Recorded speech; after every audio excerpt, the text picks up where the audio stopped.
you can actually go back and look, even in the JFK files, there's great documentation that's been declassified about this change in structure. Because it's very difficult to run this as a covert operation without getting busted. At its height, Air America had about 20,000 employees. This is, yes, because it had all these spindle airlines. It had Continental Air Services, it had Southern Air Transport. And it's all a CIA. Right. Well, you can see why they got busted so many times on this. When the CIA funds something directly, this is how you have USAID having 3 times the budget of the CIA now. We needed to bifurcate this function of funding and directing.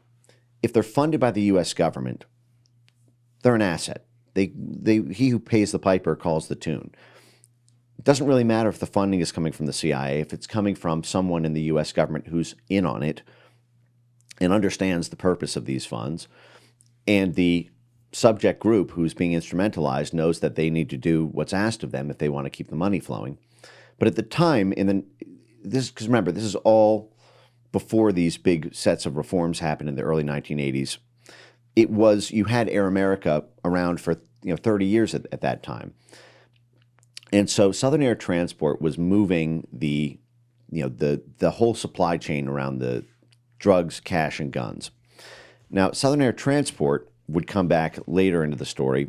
One of the places that it touched down frequently was the U.S. Virgin Islands in St. Thomas, which is 2 miles away from Little St. James. Yeah, dangerously close. Right.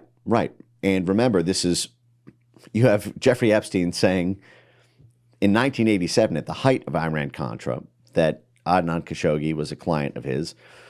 You have Jeffrey Epstein later purchasing the island right next door to that you actually fly into St. Thomas if you want to get to Little St. James, the exact place where Southern Air Transport was. And then in 1994, so Southern Air Transport gets in a lot of trouble during the Iran-Contra scandals. John Kerry, who would later become Secretary of State and run for president against George W. Bush. The Skull and Bones election. Yes, the Skull and Bones election, where both sides of the aisle were Yale boys. They can't talk about it, though.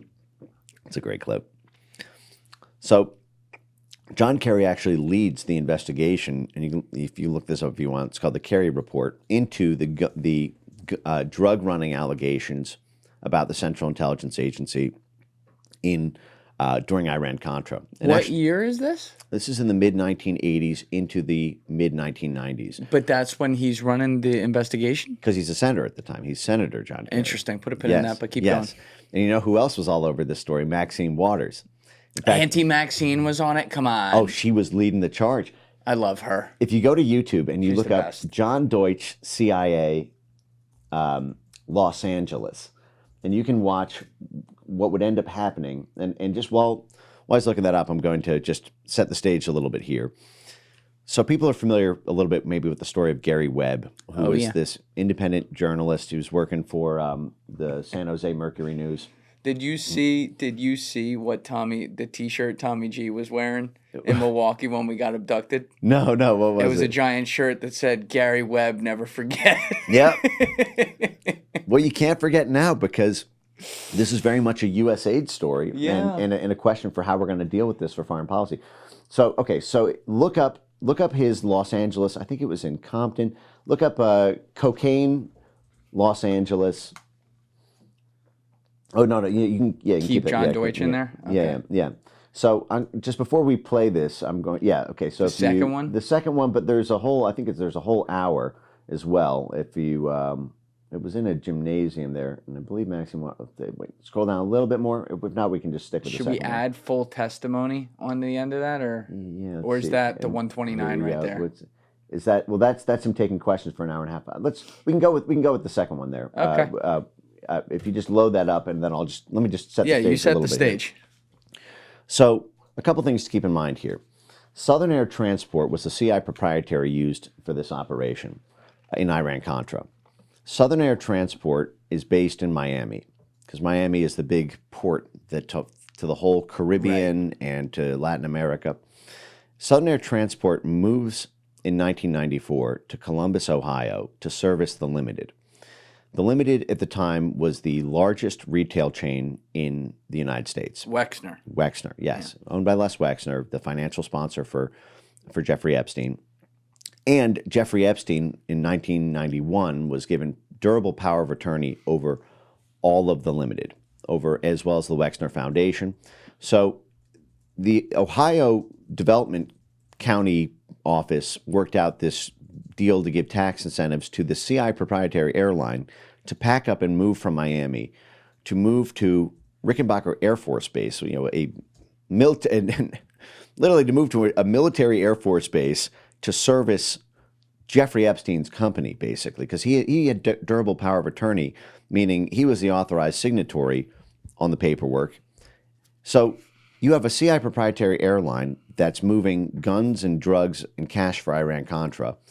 In 1994, it packs up to service Jeffrey Epstein and his sponsor, Les Wexner, so that they can move goods back and forth from Hong Kong, is how they described it.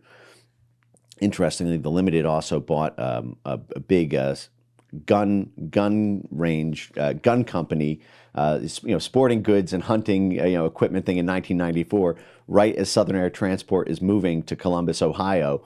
The Limited buys up a bunch of gun stores. I mean, this is the same thing that happened in Fast and Furious when the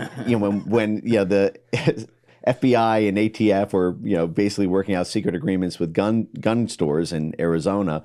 That had interagency approval. It had CIA, State Department, National Security Council approval for Fast and Furious. That's what cost Obama Eric Holder as Attorney General.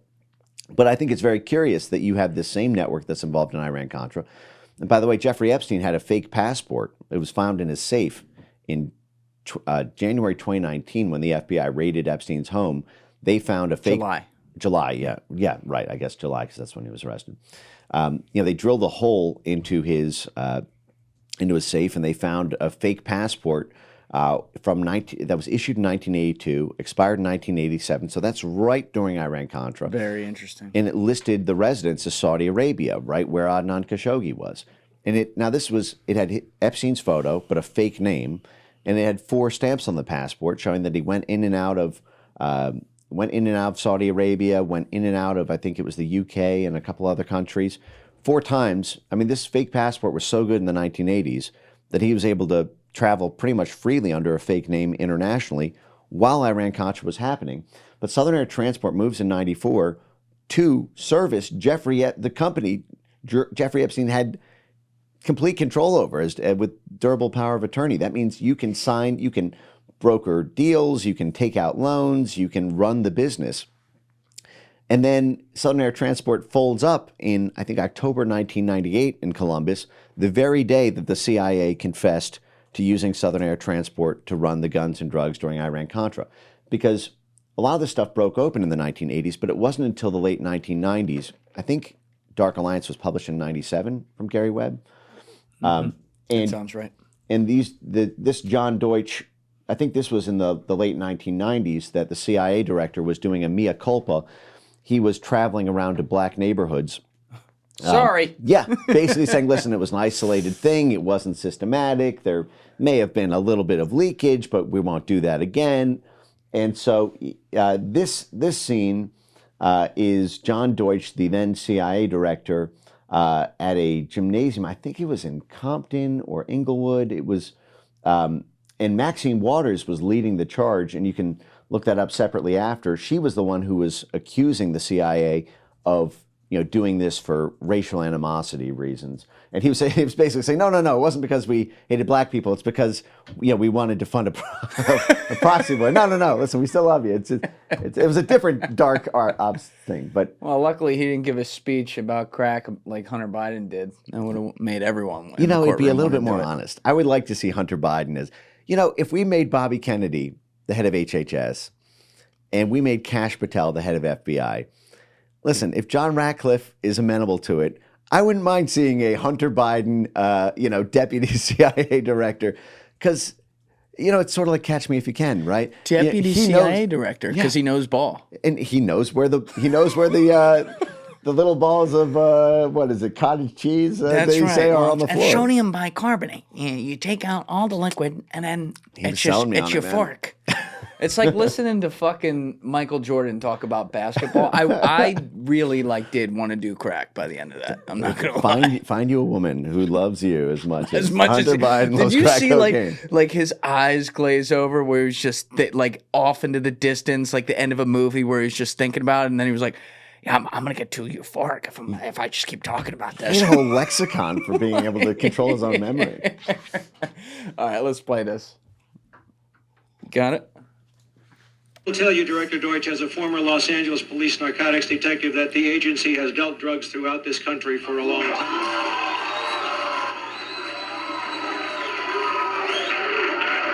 This guy Deutch is kind of a schmeed, too.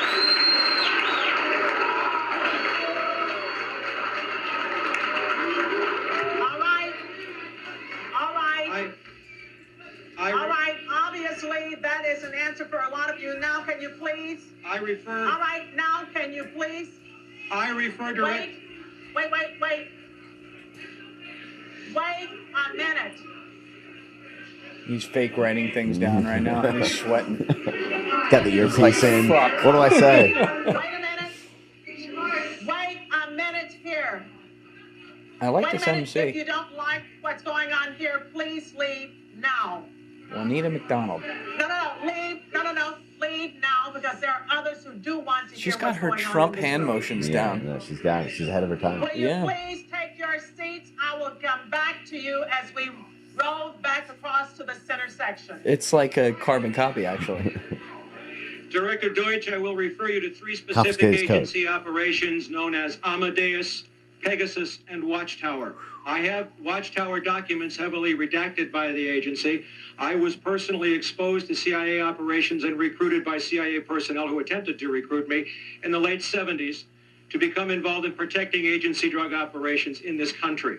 I have been trying to get this out for 18 years, and I have the evidence. My question for you is very specific, sir.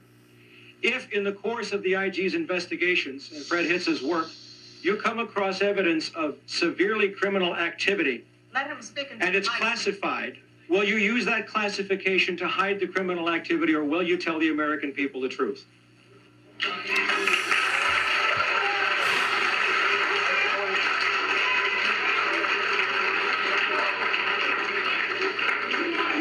All right, you want to hear the response first from Congressman Julian Dixon and then from the director. Like, fuck that. We want the director. Tough Wait crowd, a minute. man. From your, I'm sorry, sir. I will allow the director to speak first and then Congressman Julian Dixon.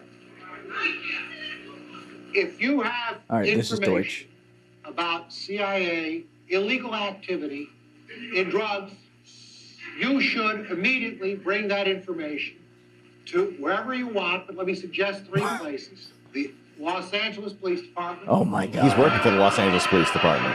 Oh, my God. The FBI. Please. If I'm sorry. Others want to hear this answer. I am sorry. What a Others wanna crazy hear start to this that answer. It is your choice, the Los Angeles Police Department, the Inspector General, or office of one of your Congress persons from this. Who's sitting right there? 18 years ago, sir, and I got shot at for it. Wait a minute. Can you imagine the head of the CIA subjecting himself to this now? No. Wait a minute, sir. And sir, you have not gotten the mic yet. You are not. But wait a minute, then don't speak out of turn. Let me say something else. I love this if lady. this information turns up wrongdoing, we will bring the people to justice and make them accountable. I'll bet you will. All right, Congressman Dixon. Should we pause it right there? Yeah, you can pause it there. Yeah, This remember goes on- the headline that came out later? It said, the CIA investigated itself for selling crack Yes, in Los finds no Angeles link. and found no Yes. wrongdoing. Right. But in 1998, they admit, I think it was this 97 or when what was the date of this? But the whole thing is fantastic. In 1996. 96. Yeah, so 98, they admitted, kind of a limited hangout version of it. That yes, it was done, but it shouldn't have been done. It was limited. It was, it was not supposed to get on the streets of the U.S. And that was when Southern Air Transport in Columbus, Ohio, declared bankruptcy and shut down operations. So it was actually the same day. You can look up a great article. In Actually, 98. Yes, and in fact, if you look at Maxine Waters and CIA 1990s cocaine, she was the hardest charging person on this at the time. And it's funny how the direction of a lot of these go. These people who run these investigations from the House and Senate side, and then they kind of drop it and get magically promoted, because Maxine Waters would end up the head of the banking subcommittee in Congress. Here you go. 1998 CIA drug trafficking allegations hearing with Maxine Waters and Gary Webb. This is in Congress. This is a year after Gary Webb. Oh, this is with Gary. Yes. So she was. It's been my intention to call members in order of seniority, but I have been advised that the senior member of the two that we expected to hear from has deferred to. Oh, he was a CIA director too. McDonald to come forward Yeah, first. that's why. Since you have been out front in trying to That's help right. us on this matter and come to grips with it, and that indeed have had hearings in your district and have had direct involvement, and we welcome you today. We welcome your commentary on the report and any observations you may have for us. Thank you. Thank you, Mr. Chairman and members of the committee. Before I begin my testimony, please allow me a moment to express my appreciation to you, Chairman Goss, and you, Anyway, Ranking you can Member see Dix, this is like 2.5 hours, your so we need to watch efforts this whole and those thing. of your But what I'm trying to get at, and you can even see like LA Times reporting on this and whatnot. But this was a very big deal in the 1980s and 1990s. It was a huge political hot potato, and a lot of these functions moved over to USAID rather than having the CIA proprietaries doing it. Sticking under the shell company. Right. So we talked last time about USAID's strange role in drug running in Afghanistan, where they were irrigating the poppy crops, in order to grow the heroin there. We looked at the suite of Ronald Reagan created NGOs that were involved in that as well. So, for example, when Reagan couldn't get the CIA's old powers back in the early 1980s because Democrats controlled Congress and still hated the CIA, he created a web of government-funded NGOs to do what the CIA used to do. So chief among them, the National Endowment for Democracy, which was conceived of by William Casey, the CIA director. I was just going to ask, how much of this is Reagan doing it versus like Bill Casey being like, Ronnie, I got this, pal. No, exactly. That's what it was. And William Casey's top guy, Raymond Green, who had done propaganda work for the CIA for about 30 years, midwifed that whole process. The National Endowment for Democracy was set up explicitly. The head of the National Endowment for Democracy, Carl Gershman, publicly told the New York Times, I think in 1986, that the CIA used to get in trouble when democratic groups that were seen as subsidized by the CIA used to get in trouble when those revelations were made public. That's why the endowment was created, the National Endowment for Democracy, to fund them so that it didn't look like they were being funded by the CIA, but that's exactly what it was. It's the same thing with the U.S. Institute of Peace, which was also, I think, in 1984 when that was created. The U.S. Institute of Peace, which had a showdown with the Trump administration, it tries to say it's not a government agency, but it's 100% funded by the government. It's accountable to the House Foreign Affairs Committee and the Senate Foreign Relations Committee. It works in conflict zones, doing the kind of work that the CIA wants to do but doesn't want to put its fingers on. It has a mandatory 15-person board. The Secretary of Defense, the Secretary of State, and the head of the National Defense University are three mandatory spots on his board. So it has to be directed by the Pentagon, the State Department. You say mandatory spots? Yes. Now, this ended up being funny because the U.S. Institute of Peace barricaded its doors. Weapons caches were actually found inside the building when the Trump admin tried to take it over. They refused to allow the Trump-appointed board members to enter the building. They deleted reams of documents. Elon Musk said his Doge people found them trying to delete a terabyte worth of financial data, including money to the Taliban, while the U.S. Institute of Peace was openly telling the Taliban to keep the drugs flowing in Afghanistan because it would have devastating economic consequences to the region if the Taliban post-2022 shut off the drugs. Hey guys, if you haven't already subscribed, please hit that subscribe button. It's a huge, huge help. Thank you. So you have them funding To Afghanistan? Yeah. Just Pull this up Afghanistan on or my other places? Go to at Mike Ben Cyber and then just type in U.S. Institute Peace, and you can type in drugs next to that if you want. Yeah, if you're not following Mike on X, we're gonna have that link down below, and on YouTube. You can follow him in both places, but you tweet up a storm on X. Yeah, but you'll see. Just so you guys can see the receipts on screen, because if you scroll down, this is a video. That's like a 2-hour video. But if you scroll down, yeah, that one right there. So if you pull that first one, Is this or actually go to the tweet right below, you can just see this is what it looked like on the U.S. Institute of Peace website. Again, this is 100% funded by the U.S. government. This is the building right next to the Department of State, right there on 17th Street. And what you'll see, this was on their website in June 2023. The Taliban's successful opium ban is bad for Afghans in the world. That's not AI. No, that's a real live headline. website link. Yes, saying that it will have negative economic consequences. Now remember, the Taliban tried to ban opium in 2000 because we were growing. The CIA was using the opium to support the Mujahideen the same way we were using the cocaine to support the Contras, the same way we were using the opium to support the Kuomintang. This is standard war funding for the U.S. military and has been for 100 years. And so literally, I mean, the main bank in Iran-Contra was called BCCI, Bank of Credit and Commerce International. Went down in flames. It was a CIA bank. CIA used it for all of the drug money and gun running that was done for the Mujahideen when the CIA created, effectively, the Mujahideen and funded them to fight the Soviets in Afghanistan. They would then become ISIS and Al-Qaeda, where we would continue to back them until now you have ISIS, Al-Qaeda as the government of Syria. Yeah.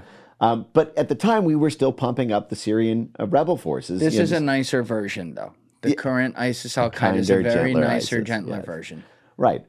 But so you'll see that the Taliban had the same problem China had in the 1800s, where after the Taliban took control of Afghanistan in 2000. In fact, if you pull this up in another tab, you can if you just look at just Google Taliban shutdown of poppy and heroin in the year 2000. Is this what Sean Ryan and his source, the guy Legend, is this some of what they were talking about like a year and a half ago? I believe it's related. I believe this is part of the reason that we fund the Taliban, in order to bribe them to keep these sorts of things going, because this is how we support all of our proxy forces in Central Asia. Got it. Oh, here you go. Look at that. Also from the United States Institute of Peace. Look at this. What the Taliban poppy ban. But go back in time. Look at the evolution of this. Go to the year 2000. Just go to like Google.com and you'll just see, because we'll come back to this so you can see the history. Oh, here you go. Repeating the similarly successful 2000-2001 prohibition. But if you look at what happened, the Taliban shut down the poppy in 2000. That's crazy. 2001, 9/11 happens. Where do we first go? We don't first start with Iraq. We start with Afghanistan right after the poppy ban. In 2001, late 2001, we invade Afghanistan, and it goes from being 0%, because about 70% of the world's heroin supply was being sourced from the Golden Crescent in Afghanistan. Taliban shut it down. We invade the very next year, and under U.S. military occupation, we end up turning Afghanistan into 90% of the world's heroin supply. I think it's something like 95% of Europe's heroin supply. And that was all under U.S. military occupation, stopping them from shutting down the drugs. But yeah, I guess... this is 4 months before 9/11. Taliban's ban on poppy a success, USAID say. The first American narcotics experts to go to Afghanistan under Taliban rule have concluded that the movement's ban on opium poppy cultivation appears to have wiped out the world's largest crop in less than a year, officials said today. The American findings confirm earlier reports from the United Nations Drug Control Program that Afghanistan, which supplied about 3/4 of the world's opium and most of the heroin reaching Europe, had ended poppy planting in one season. But the eradication of poppies has come at a terrible cost to farming families, and experts say it will not be known until the fall planting season begins whether the Taliban can continue to enforce it. And then the fall hits, and then the fall hits, we invade, and it goes from 0% to 90% of the world's heroin. That's right. All under U.S. military occupation. And where is that money going? That's going to fund our proxy forces in the region. This would go on to fund, the Syrian rebel groups. If you look at, you'll see, all sorts of NGO commentary about how ISIS and Al Qaeda are part of these huge international drug smuggling operations, and oh my gosh, they're smuggling the drugs under Taliban. Yeah. No, they were our proxy group. Yeah. We commanded the Taliban to keep those drugs flowing so that they could be instrumentalized to topple Bashar al-Assad.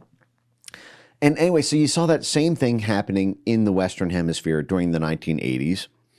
I believe it's still a very significant part of U.S. geopolitics in Latin America today.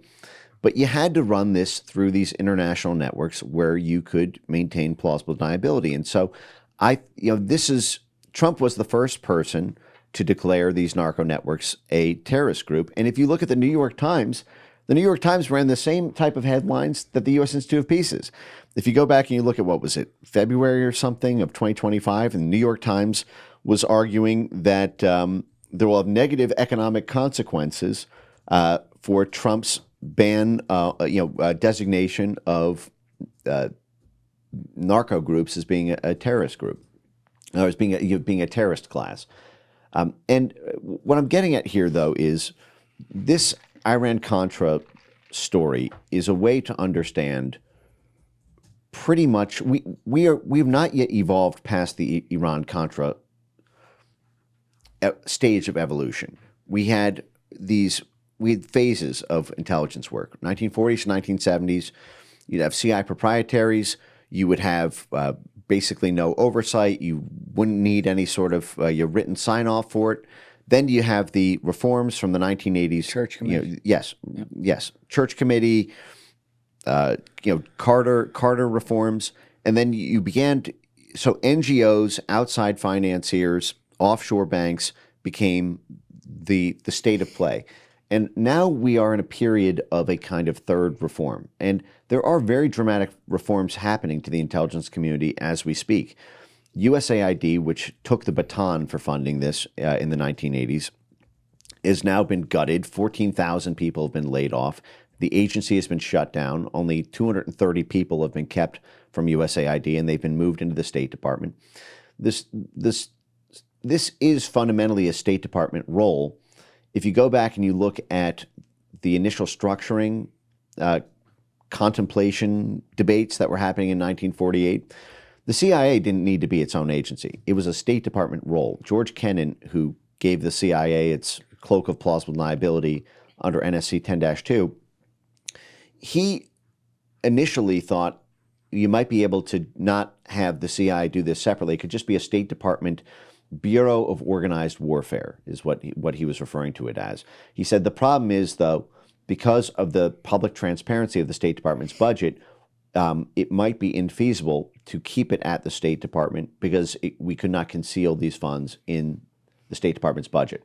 This is how you ended up with this, CIA, being the place that the operations wing of it was. Because at the time, in April 1948, the CIA was mostly conceived of as being for intelligence collection and spycraft rather than operations and covert toppling. warfare, effectively. Exactly. But USAID is the same thing. USAID does not need to be a separate function unless you want to hide something.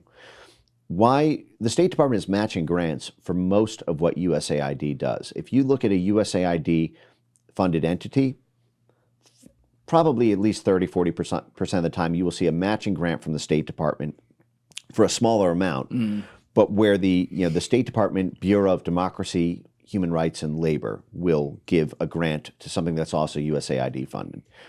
But a lot of times USAID will fund completely on its own.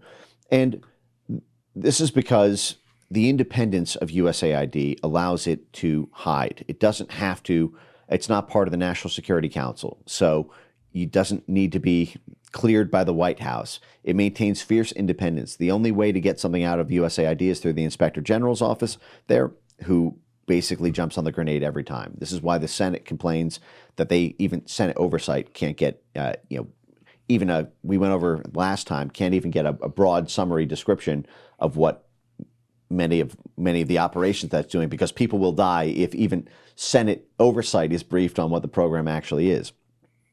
So we're running into this now, which is like, how do you deal with the problem of a perceived need to do covert action? And what structure could this proceed in where it does not allow you to run it as rogue as something like Iran-Contra was? Because the agencies and the networks that were involved are still very much around today. And I get back to this. This is one of the reasons I think you can't touch Jeffrey Epstein, or you can't touch. You can't get to the heart of the issue. Stay, by the way, with the mic, just don't talk over it if you don't mind. Just right there, perfect. The heart of the issue, as I see it, is Epstein's links to intelligence. And I know that there's a lot of debate over Epstein's ties to Trump and Trump world, and they are extensive because Trump came up through this Iran-Contra network. I mean, look at things like the casinos and the hotels and the real estate deals around Trump and Trump's ties to figures like Roy Cohn and the like. Mm-hmm. That goes back to the 70s. Yeah, it does. But these were all networks that became activated for foreign policy vis-a-vis Iran in 1979 and became big money networks. And there has been this question about whether or not Epstein belongs to intelligence, especially since July 2019 when Epstein was arrested the second time. And then you had Trump's Secretary of Labor, who was the guy who cut the deal for Epstein in 2008, reportedly saying to the Trump transition team that the reason he cut the sweetheart deal was because Epstein belonged to intelligence and back off and leave it alone. And we've never gotten an answer about whether or not that is true or false. Epstein is arrested for the second time on July 6, 2019. July 9th, 2019, Vicky Ward puts out that article saying that in the Daily Beast that Acosta told the Trump transition officials that Epstein belonged to intelligence, and that's the reason he cut the sweetheart deal. The next day, July 10th, 2019, this is the last public statement we've gotten from Alex Acosta on this. He gave a public press conference. It's on YouTube. Everyone can watch it. Was that the one on the White House lawn when he resigned? No, this was indoors at a podium while he was still fighting the scandal. He tried to basically answer reporters' questions. It was the last question. It's about an hour and a half YouTube video, I think around like the 55-minute mark. Alex Acosta is asked point blank, I think by a Reuters reporter, did you really say that Epstein was belonged to intelligence, as Vicky Ward reported just yesterday? And Alex Acosta kind of shuffles, smirks a little bit, and then says, I can't answer that question because of Justice Department ethics rules. All I can say is, don't believe everything that you read in the media. I know it's tempting to go down rabbit holes, but I can neither confirm nor deny. Now, earlier in that same press conference, Acosta would stipulate that something had Justice Department ethics rules about him not opining on, and he'd say, but I'm going to try to answer the question anyway. And in this case, he didn't. And then, there's a little bit of a long and winding road here where in November 2020, the Justice Department's internal investigation claimed to sort of put this to bed in a 348-page report that took them 21 months of investigation to work out. And all they have is a single footnote. It's footnote 244 on page 169, where they said, we asked Acosta if he had knowledge Epstein was an intelligence asset, and Acosta replied, quote, "The answer is no." But there's a lot of hair on that. Usually when you ask someone, like if you ask me, do you like sugar in your coffee? I'll be like, no. I won't like start with the answer is no. Usually I'll be worked up to that through some other chain of questioning. That's right. They don't attach the transcript. First of all, I don't think that Epstein was an asset in the 201 file sense of it. That is, I don't think he would have been recruited as a human intelligence asset who answered to a case officer. And why not? Because if you look at the function that it looked like Epstein had from the 1980s into the mid-2000s. You think he was just a financier? I think he was a contact, what they call a cooperative contact or liaison or facilitator or friend of the station. If you look at the role that CIA outside financiers have, they're almost never assets. They almost never have 201 files. They're almost never recruited. They are relationships of convenience where they will do business together when it profits both sides. But they largely have an independent life from each other. Like I don't think Epstein was full-time or did everything that was asked of him. And a great example of this is another scandal that played out during Iran-Contra, which was the so-called Iraq Gate, the Iraq pipeline affair. This was another case that involved the same set of countries, or at least very similar sets of countries, and the case of Bruce Rappaport. In the late 1980s, and if you want, you can pull up an article called "Intrigue in High Places." I think it was New York Times, January 31st, 1988. I think is when this was published. And you can also go to YouTube and you can play a couple minutes of an NBC clip that covers the broad strokes of this well. But essentially, what happened was the U.S. National Security Council. Here you go. Yeah, Intrigue in High Places. And in fact, if you want to play the NBC clip, just so you guys can get a quick overview of this, if you go to YouTube and you type in Iraq oil pipeline, Ed Meese, 1988, you'll see this. And what I want to draw a line to is Jeffrey Epstein and other financiers who had their own life, but frequently worked with CIA or National Security Council, as well as foreign governments like the Israelis, the Brits, the French, the Saudis. Is this what you want right here? There's an NBC one. If you type in NBC, yeah, and Meese is M-E-E. Yeah, 1988 yeah, NBC. 1988. Yeah, that second one. Yeah, there you go. So what you'll see here is that one. The same sort of networks. Now this is 5 minutes, but if you skip about halfway through, it gets to the guts of it. Right there. Yeah, you want to try it there? Yeah, you can, yeah. All right, let's play it. Have to wait and see how that work progresses. But sources confirm a New York Times story today that McKay has told senior White House officials that Meese had a, quote, important and sustained role in pushing the billion-dollar pipeline project. What's at issue is a federal law which makes the Attorney General responsible for prosecuting American citizens who try to bribe foreign officials. House Majority Leader Foley was asked if Meese should step aside during the investigation. I don't think so. Whether the Attorney General continues in office is a matter for him and for the President to decide. Aides say the President is strongly supporting his old friend and is adamant that know where Meese he should was not at this resign. I see no reason on earth for the President to take any action unless and until... They'll give a description in a couple seconds here, I think. Mr. Meese has done something wrong. Officials here say they have no indication at this time that McKay intends to indict Meese, but they admit that the special prosecutor has not ruled that out. Robin Lloyd, NBC News at the White House. That video has 62 views, by the way. In this latest controversy, Meese finds himself caught up in an international web of big oil, big influence, and big money. In 1983, as the Persian Gulf War grew hotter, Iraq looked for a safer way to get its oil out of the Gulf. A plan was devised for $1 billion pipeline that would stretch from Iraqi oil fields through Jordan onto the Red Sea, passing within miles of the Israeli border. The pipeline was to be built by the U.S. firm Bechtel. But before Bechtel or anyone would put money into the project, they wanted assurances from then Israeli Prime Minister Shimon Peres that Israel would not attack the pipeline. Bechtel hired Bruce Rappaport, a Swiss businessman with strong ties to Peres. Rappaport, in turn, hired San Francisco lawyer E. Robert Wallach, a close friend of Attorney General Meese. And that's where the Meese connection and his troubles begin. It is a 1985 memo from Wallach to Meese that reportedly talks about payoffs to Israelis for protection of the pipeline.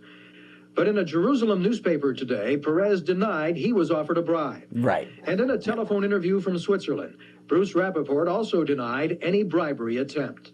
All I can tell you is that I have never, nor would I even dream, I don't think that anybody could dare to propose to Shimon or anybody else like that money in Israel. Meanwhile, Special Prosecutor James McKay is also investigating any possible connection between Rappaport and late CIA Director William Casey, as well as the role played by the National Security Council. Sources say then National Security Advisor Robert McFarlane is considered a witness, not a target in that probe. U.S. officials say the irony in all this is that by the time any alleged bribes were discussed in 1985, Iraq had already decided to send its pipeline through Turkey instead. So Meese finds himself in trouble over a pipeline that was never built. Jim Miklashevsky, so NBC. let me break down why this is an instructive case study, because if you look at the web of outside financiers that we have declassified documents around in the year 2025, 80% of the time, these outside financiers are not formal assets, but they will still be, in the sense that they're donors, they're bankers, they're hedge fund managers, and they work with the CIA, but not for the CIA, in order to arrange financings and broker deals like this. So in this case, this is again the same network. You'll notice that this was William Casey, the CIA director, who was pretty much best friends with Bruce Rappaport. So Bruce Rappaport in this case was a Swiss banker with very close ties to the Israeli defense sector and the Israeli government. Not sketchy at all. But you notice right off the bat, you have a very similar situation with Jeffrey Epstein, where you have Jeffrey Epstein was very close with Ehud Barak. Ehud Barak, I think 43 times went to Jeffrey Epstein's home. Yeah, sometimes masked up pre-COVID, by the way. Right. Ehud Barak was the prime minister of Israel from 98. 99 basically from 98 to the early 2000s. Also ex-Special Forces guy. Yes. Involved in that. What was that? He was the head of That Amman. one, Operation, whatever the fuck that was called, from Munich. Oh, yeah. He was involved with that shit. Yes, right. He led that special operations unit, and then he was the chief of staff for the IDF, and then he was the head of Amman, which is the military intelligence group. It's the biggest intelligence group in Israel. It's bigger than Mossad. It's bigger than Shin Bet. Isn't that where Pollard was going through? Amman? I think so. I think so. Jonathan Pollard. Mm-hmm. He was handled by the dude who took down Eichmann. The fuck was that guy's name? Yeah, I know what you're talking about. I don't remember. But Rafi Eitan. Oh, yeah, handled that's him right. from Amman, I believe. Yep. Am I on that? But Ehud Barak was a military juggernaut and prime minister of Israel. At the same time, Bill Clinton was. Bill Clinton, Jeffrey Epstein, there were at least 17 White House logs of Jeffrey Epstein visiting Bill Clinton's White House. Through the back door. Right. Well, the time might have been... Pun intended. Yes, right. Well, Epstein wasn't getting indicted until 2006, and so you have a lot of these... very visible meetings with high-level officials prior to that. Although Epstein would do business with Ehud Barak in 2015 with the Carbine deal. But the fact is Epstein is this kind of you see him simultaneously meeting with heads of state from the U.S. and Israel, and he appears to be brokering, at least in the 2000s, he's actively brokering investments with high-level figures from the Israeli government. In what happened in this Bruce Rappaport case was you had a U.S. juggernaut of a petroleum engineering firm, Bechtel, which has very, very close ties with the CIA since its foundation. And you can look this up. Just look up the Bechtel's ties to the CIA, and you'll see all this stuff has been declassified. But you had this, big, kind of Houston oil juggernaut, which wanted this $1 billion deal. And you had the White House, National Security Council, and State Department and CIA wanting to do this deal. They they wanted this pipeline to be built and for the U.S. to get a piece of it. But they didn't want to publicly take ownership of it. They didn't want to be seen as pushing this deal forward because it would have isolated other people like Turkey. They wanted to be built on its own, but they wanted to nudge that process. And the main issue at the time was that they were concerned that Israel would attack the pipeline because of its proximity to the Israeli border, the fact that Israel wouldn't be getting a cut of it. It would just be Iraq, Jordan, and the U.S. And so Bruce Rappaport was brought in as an outside financier with close ties to the government of Israel to strike a secret deal with Israel in the background to secure Israel's commitment not to attack. And then once that commitment was secured, the U.S. would proceed. Bechtel would be able to build the pipeline, and this would all be done through informal, deniable channels so that the U.S. would not look like it was applying its government force to broker it. Question, outside of just bribes, in exchange for what? For Israel not attacking, what else were they going to get out of it? Well, look up what happened the following, a couple months later, Bruce Rappaport responded to this, and I think the title of the article was Bruce Rappaport lashes out at business partner Robert Wallach over this. He actually published a whole piece on this. And basically what he said was, no, they weren't bribes. Everyone lied about this. The special prosecutor, which was invoked in order to run down this scandal, actually, there was no bribe. Instead, the government of Israel got a secret 30% cut of all the proceeds of the pipeline. So it wasn't a bribe to the Israeli Labor Party. And note even the parallels there. Bruce Rappaport was close with Shimon Peres, the head of the Israeli Labor Party. Ehud Barak was the Israeli Labor Party. It's the very same wing of the Israeli government. So here you go. And what you'll see here is that he mentions here, if you look at the cut, so the secret deal that was struck was, if you look at the third paragraph, instead Rappaport says, under a secret arrangement, Israel itself would have been made a one-third partner in the venture. Now, this would have obviously... Receiving a total of $65 million to $70 million a year in oil or cash. That seems like... Now, we're in 1988 money, so that's worth a lot more today, but that still seems like kind of low for a fucking huge oil pipeline like that, and they're a sovereign nation with a lot of money. Well, the idea is this is going to be a 30-year pipeline, and once the infrastructure is down, it's got a chance to expand. Okay. You still, I don't know what the conversion is, but it's still going to probably net... but it's basically a third of the pipeline, and the idea is if the U.S. is looking like it's midwifing that deal through formal channels, and Turkey isn't getting a cut of it, and it could inflame Arab partners in the region to cut it could put Jordan or Iraq at odds with some of its own partners if it looks like it's secretly in bed with Israel. And so you need a middleman, a guy who's got the money and the connections in order to juice this deal in the background, while the U.S. government is covertly midwifing it, but publicly denying links to this.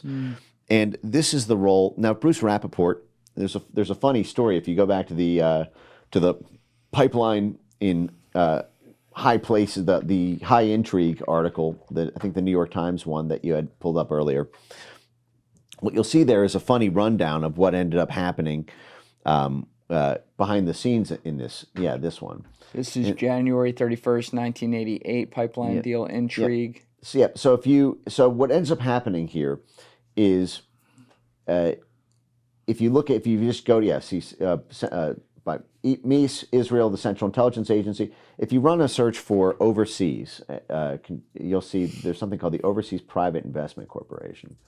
Just overseas is one word. Overseas in that article, Joe. Yeah, in that article. Yeah, just Control F. Yeah.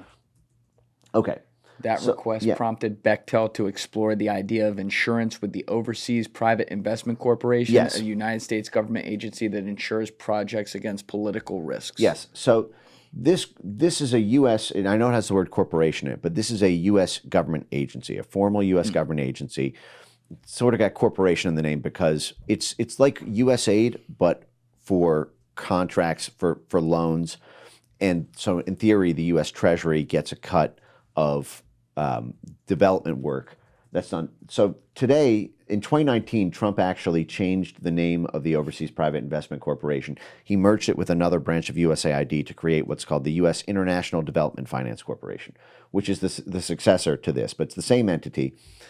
It should be noted that the Development Finance Corporation today is being staffed by the head of it is Ben Black. Ben Black is the son of Leon Black, the $257 million financier of Epstein for the last 7 years of his life, attached to Apollo Global. Yes. So you can see how these networks are the same today. God damn it. Yes. Yeah. Leon Black paid $170 million to Epstein after the first conviction, and yeah, they said that he's got some insane accusations against him too. Beyond that, involving some, impropriety doesn't even begin to describe. Well, it. he was a big time Republican donor, VIP at Trump's inauguration. Oh, and that's reassuring. And his son is now the head of this same, this same unit that's been involved in all of these things for decades. Why is Trump doing I try to look at this, Mike, and I don't want to skip ahead here. We'll come right back to what you're saying. But when you think of every possible thing that a very, very guilty person would do in a scenario of being confronted with some accusations, Trump is doing that, and his tracks are even showing that in like a comedic way almost. He has laid the foundation of just guilt back to this Epstein guy. So much so even that now he's having health problems out of nowhere. I've seen that a million times when people are guilty. It starts overtaking your body. What the fuck is he doing? That's a longer conversation. I have a lot of thoughts on that. I bet you do. I feel like getting through some of the facts of this. All right, let's do it. Will make that discussion a little bit more productive. But if you want to pull this up, and this is going to get back to our USAID thing, if in a new tab, if you just pull up Ben Black, DFC, USAID, and you'll see exactly what I'm talking about how this is, Epstein is not dead. The past is not dead. It's not even the past. If you just go to Google and just type in Ben Black, Leon Black, USAID, DFC, you'll see what I mean here. I need to get Rich Verk back in here to talk about the simulation theory on this. Yeah, if you just do that in a new tab. He's pulling it over. Leon Black's son looks to prove himself in Washington. Go to Google. There's a very specific one that just type in Ben Black, Leon Black, DFC, USAID. Boom. Yeah, go down. Yeah. Benjamin Black weighs shift in USAID funding. Try that one. There you go. What will become of USAID? Yeah, just put that in. Archive IO it. And what you'll see is, how I was saying we had to run it through these networks because there was no USAID, for Iran-Contra, right? We couldn't just give the Contras $2 billion in USAID funding because Congress passed the Bolin Amendment banning the USAID funds for it. We had to drop it on the ground and they picked it up. Right. We had to run through these dark web networks. Right. And this is what I'm saying is it's the same.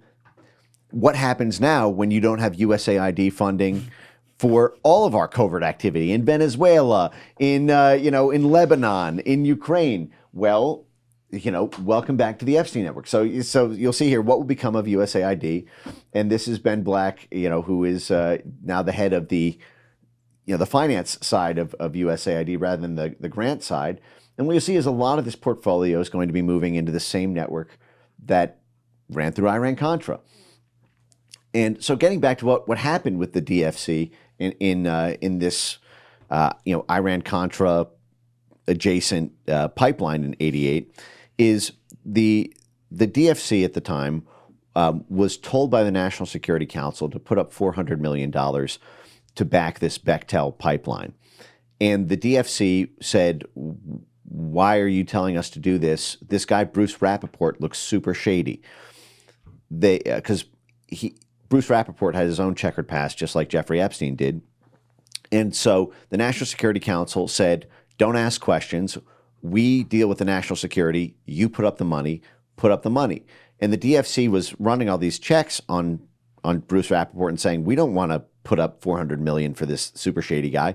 So they queried the CIA and said, CIA, what files do you have? Do a name trace on Bruce Rappaport. We want to know this, whatever foreign intelligence you've collected on this, Swiss businessman with, ties to the Israeli defense sector.